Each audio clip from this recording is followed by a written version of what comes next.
Hi, everyone. It's Marcy here from PNS and NYNA, and I am so excited today. I have Mr. Eric Barkey. He's a registered investment advisor who's going to talk to us a little bit about financial advising. Eric, I'm so happy to have you here. Thank you so much for stopping by on Halloween, no less. Yes, this is my costume. I actually dressed up and put on a tie to impress you today. Normally, when I'm working with clients, most of our clients, they don't care whether or not you're wearing a tie or not. They're more concerned about how much you are working with their money and portfolios. So they care less about the dress and more about your individual attention. All right. Well, I have my reading glasses on. We'll call those part of my costume today, too.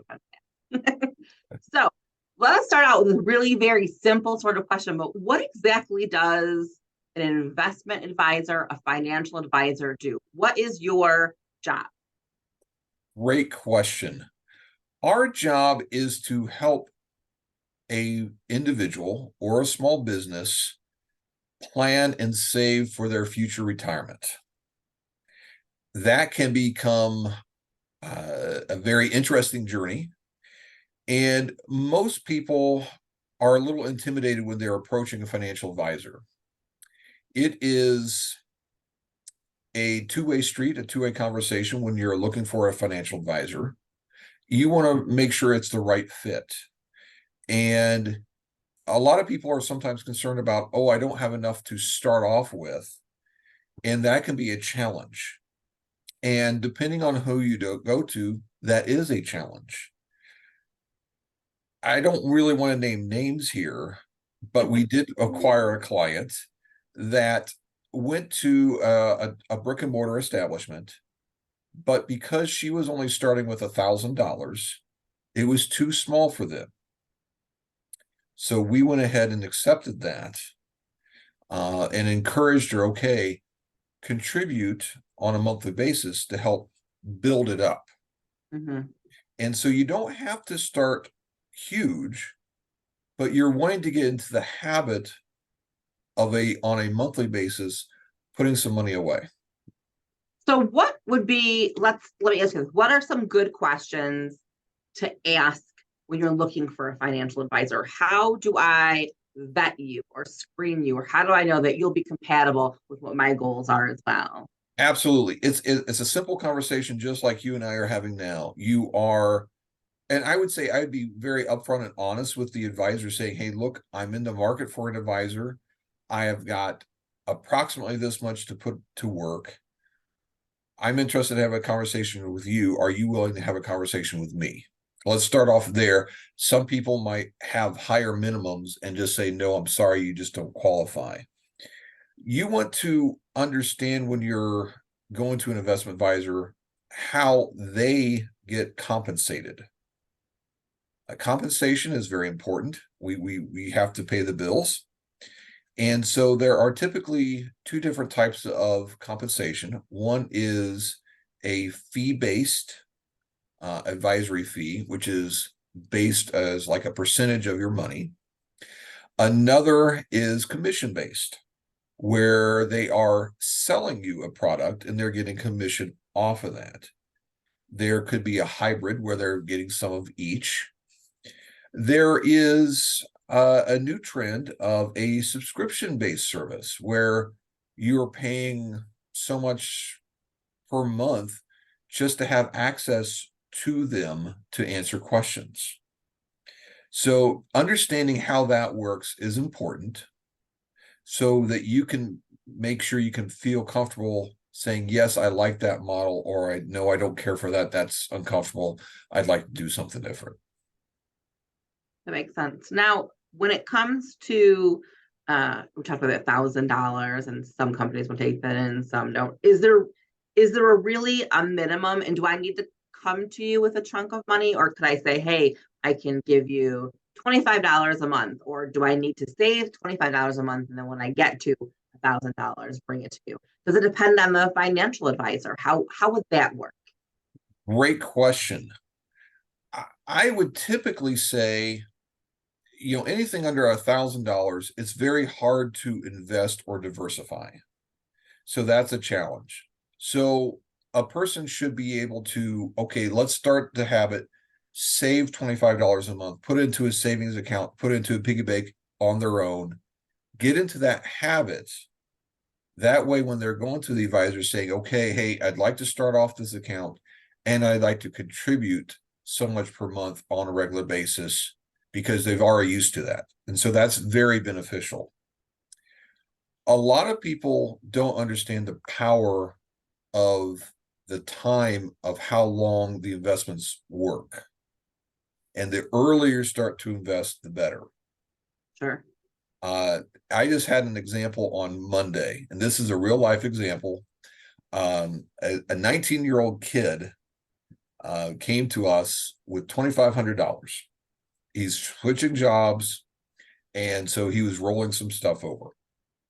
He's also committed to putting in about $50 a month.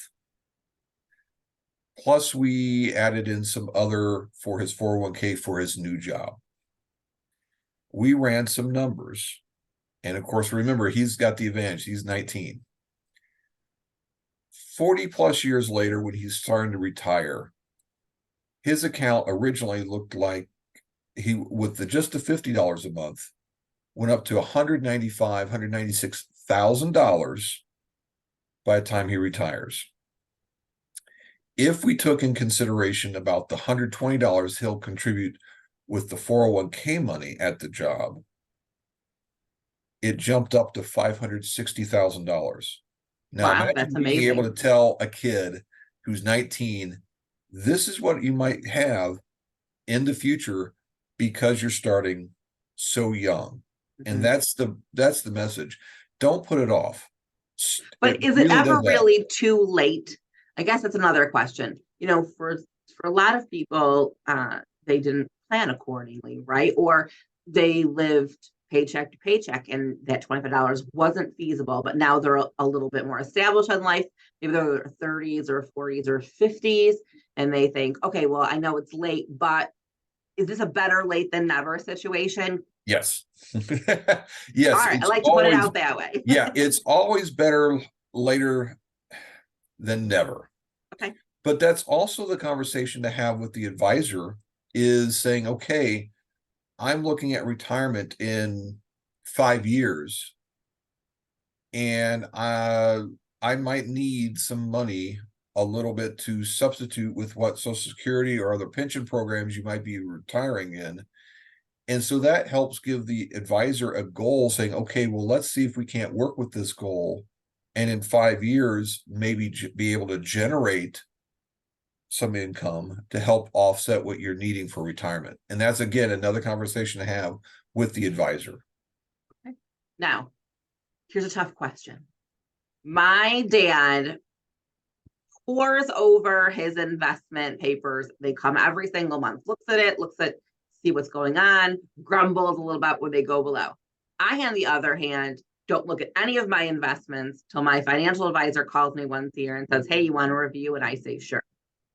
There's probably a middle ground in there.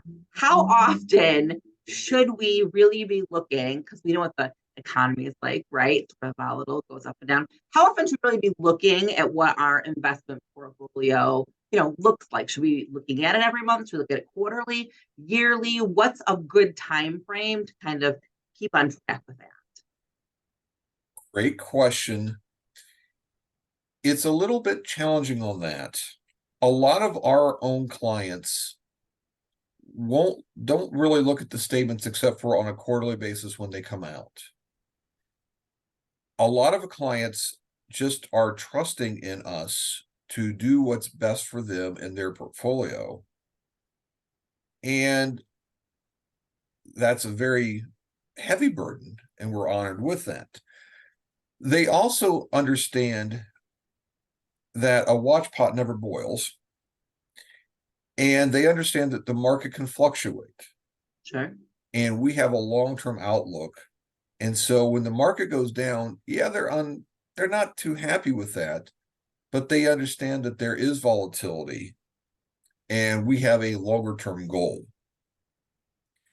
The going back to, looking at your statements, and, reviewing it with the advisor, that would be another question to ask the advisor is, do they have the ability to trade on your behalf on a regular basis without you being there in the office to give the consent? Not all advisors can do that, or if they do, they're putting you into a special fund that will work at whatever risk tolerance you've said. And so you have to be careful then on taxes as well. So that's another conversation, is how sensitive you are on taxes. They may be performed well, but now you've got a little bit of a taxable issue at the end of the year to work with.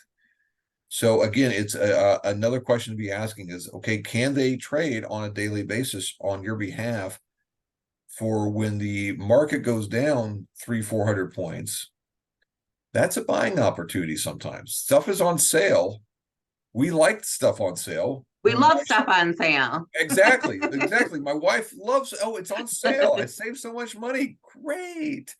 But I mean, the stocks are the same way, that we want to buy them when they're on sale, and that is on a moment's notice. So that's another question to ask the advisor is, are they able to take that in consideration when purchasing, or are they only limited to purchasing or doing something when you're there on that quarterly or yearly basis?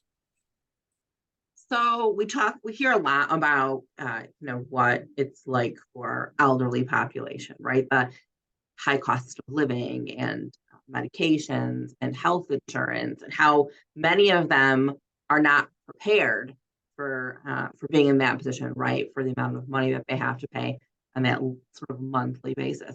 So, I guess the question I have is would there ever, on a scale of 1 to 10, in preparation for being older and what we're hearing, how important really is it to have a financial advisor? Or could I just do it myself? Could I just save a bunch of money and put it into my account? Like, what are the pros and cons to that? Good question. Most people, it would be very beneficial for them to have the advisor.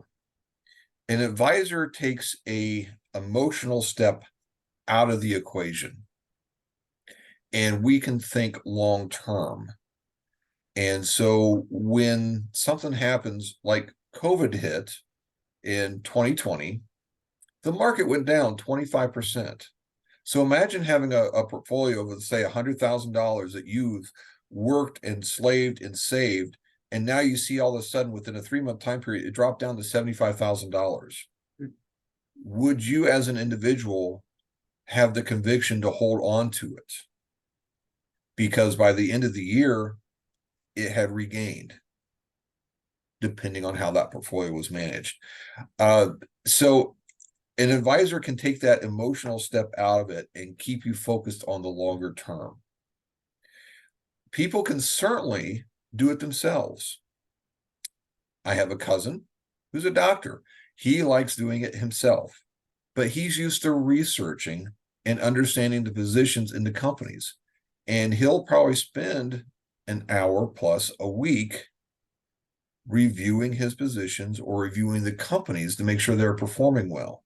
So if a person doesn't have an hour a week to spend on this, they might want to consider having somebody else. Let a person focus on what their gifts are, whether it be carpentry, notary work, nursing, and let the financial advisors do what they do best. That makes complete sense. And this was great information.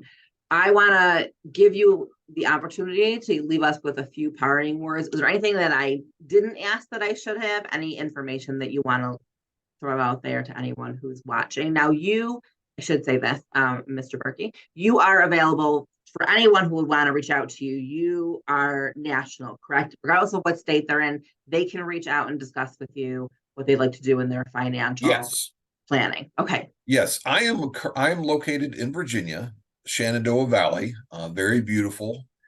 But we literally have clients coast to coast, from Maine down to Florida and all the way out to California.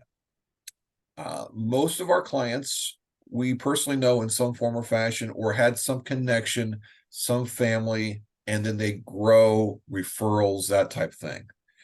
I'm ironically leaving later this week to take a trip to Florida. I'm driving down there so I can see clients on the way down as well as on the way back. We like meeting with clients personally, using the video, phone calls. It's nice. Don't let a distance thing hinder you for picking the right advisor. Take some time and talk to your friends, talk to your family. Hey, who do you use? Who do you recommend? And why is that? And just have a conversation. That's the important thing, is have a conversation, sit down, have a cup of coffee with the person. Don't meet in an office, just meet at a coffee shop where it's less pressure. Get relaxed, get to know that person, understand their values, understand their passions. I've got my wife out running errands today. She runs her own business, but she took the dogs. So we wouldn't be interrupted because they're big and sometimes they get rambunctious. We Personality love like that. dogs. You should have brought them. I was thinking, it's like, okay, that'd be kudos, having a big German Shepherd, I well, never have a problem with dogs. but Yes, that bring me all the animals. exactly, but it's that personal connection. What is that connection that you have with your financial advisor, with that person that you can trust, saying, hey, I've got this opportunity. How well do they work with your CPA of getting the tax documents there, or your attorney for estate planning? How well do they play with others? So there's just a lot of things that going involved, but having that conversation, don't put it off. It's never too late to start. Even if you're only a couple years away from retirement, it's just, you can do this. People can do it. All right, everyone out there, you can do it. I have faith and confidence in you. Eric, thank you so much for taking some time out of your very busy day to talk to us. I'm so appreciative of that. We will share this far and wide with everyone. I am grateful for you again, and thank you so much. I hope you enjoy the rest of your day. Happy Halloween. Thank you. Happy Halloween to you. Thanks a lot. Thank